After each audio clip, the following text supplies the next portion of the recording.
The sun was barely up, casting a soft orange glow over Lakeview Estates in Maple Grove, Oregon, on a crisp October morning in 2024. I stood on my back deck, coffee mug warm in my hands, watching a demolition crew turn my backyard pool into a crater of dirt and broken dreams.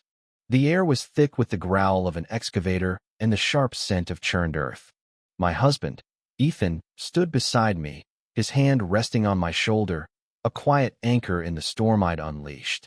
Below us, Pamela Reed, president of the Lakeview Homeowners Association and self-appointed queen of the cul-de-sac, was losing her mind. Her face, usually a mask of smug control, was a wildfire of rage, her auburn hair slipping from its perfect bun as she shrieked, "What have you done, Michael?" Her voice cracked like brittle glass. I took a slow sip of coffee, savoring the moment. "Morning, Pamela," I said, my tone as smooth as the gravel piling up in my yard. "Lovely day, isn't it?" This wasn't just about a pool.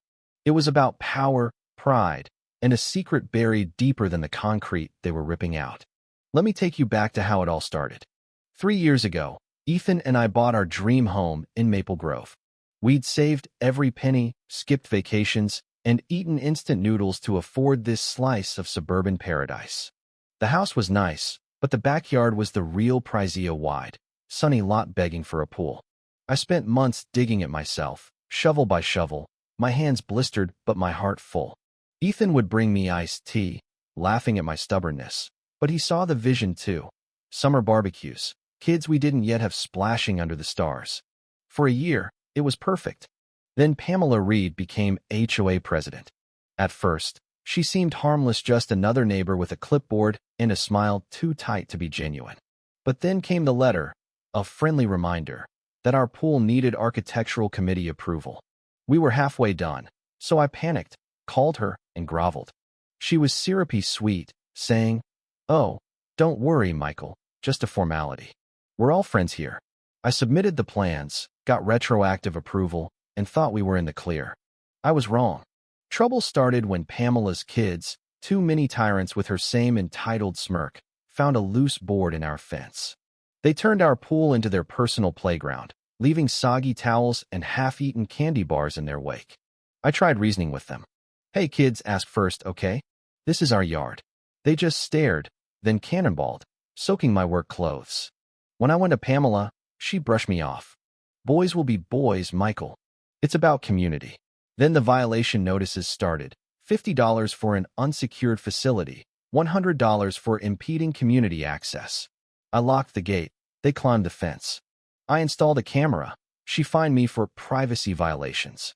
Then came the final straw, a $250 fine for failure to promote aquatic fellowship. Yes, she fined me because my pool was lonely. Ethan read that notice and his jaw clenched. "She's gone too far," he said, his voice low and dangerous. That night, we hatched a plan. Pamela loved her rulebook, so we'd use it against her. I pored over the HOA bylaws, a 300-page beast of legalese, until my eyes burned. At 3 a.m., I found it.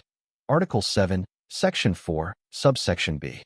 Any architectural change request not denied in writing within 30 days was automatically approved. It was a loophole, a crack in her fortress. We drafted a proposal not to remove the pool, but to regrade the lot for a low-maintenance, eco-friendly xeriscape. Boring, technical, and guaranteed to be ignored by her cronies. Ethan played his part, casually mentioning a small retaining wall to a committee member at the store, planting the seed that our plan was harmless. I sent the request via certified mail, got the receipt, and waited. The real spark came 3 days later. I heard a splash and a child's cry. My heart stopped. I ran outside to find Pamela's younger son, soaked and sobbing, with a scraped knee from slipping on the pool deck. It was minor, but before I could help him home, Pamela stormed through the fence gap, pointing and screaming, "Your hazardous pool hurt my child. I'll sue you into the ground." That was it. She wasn't just a bully. She was a predator, ready to weaponize her own kid to destroy us. I looked her in the eye, my voice ice cold. "Get off my property, Pamela. Now." She froze, grabbed her son, and left, hurling threats. That's when I knew the pool had to gone it out of spite, but survival. Operation Serenityscape was born. The demolition day was electric. At 7:01 a.m., the crew rolled in, tearing through the concrete with surgical precision. Ethan and I watched, coffee in hand, as our neighbor Walt, a retired electrician with a penchant for gossip, gave us a thumbs up from his porch. Then, 3 feet under the deep end, the excavator hit something a dull, metallic thud. The operator, a grizzled guy named Hank, climbed out and called me over.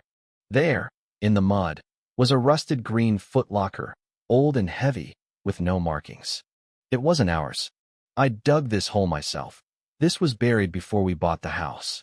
My first thought, did Pamela plant this? It seemed crazy, but so was her obsession. Hank raised an eyebrow. Tools or not tools? My mind raced. Call the police, and the project stops Pamela wins. I made a choice. Keep digging, I told Hank. I'll handle the box. We hid it in the garage under a tarp. That night, Ethan and I stared at it, the air heavy with questions. What if it's dangerous? Ethan whispered. I didn't know, but I knew Pamela couldn't find out. Using a wire brush and oil, I worked the rusted latches free. With a creak, the lid opened, releasing a musty smell. No gold, no bodies, just files.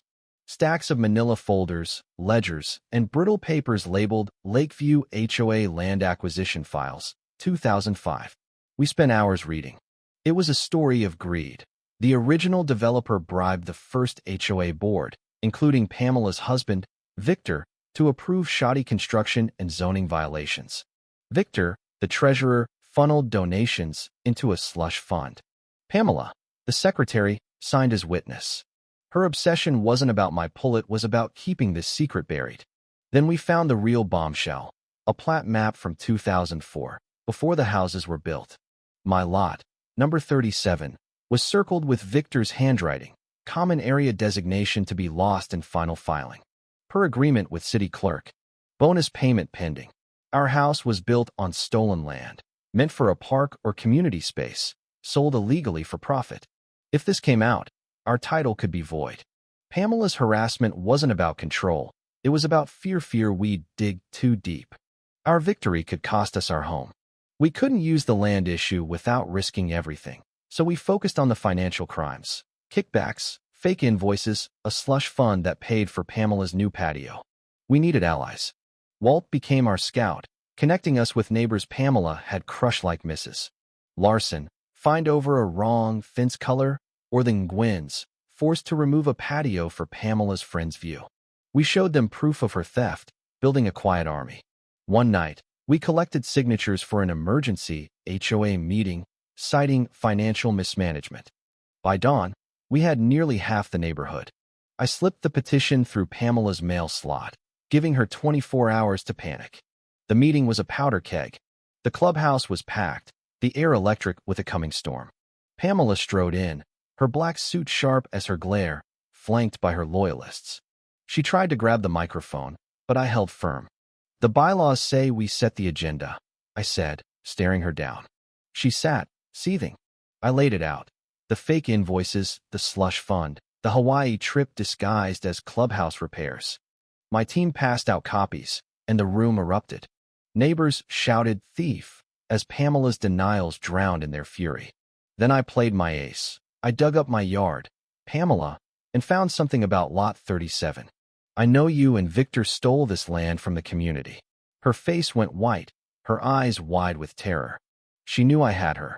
Thunder cracked outside as the room turned against her. Mrs. Larson stood. I moved to remove Pamela Reed as president. Walt seconded. The vote was unanimous. Pamela fled into the rain, her empire in ruins. The fallout was swift. The new board, armed with our files, pushed for charges.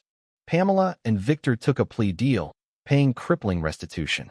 They sold their house and vanished. The city cleared my title, acknowledging me as a victim of their fraud. Our Serenity Scapia Stark gravel garden became a symbol of victory. We finally have peace, sipping coffee on our deck, no fines or shrieks. But I learned something. A home is worth fighting for, even if it means getting dirty. So what would you have done? Would you have opened that box, knowing it could unravel everything? Should I have exposed Pamela sooner, even if it risked my home? Drop your thoughts below. Let's hear how far you'd go to protect what's yours. Like, subscribe, and join the fight for justice.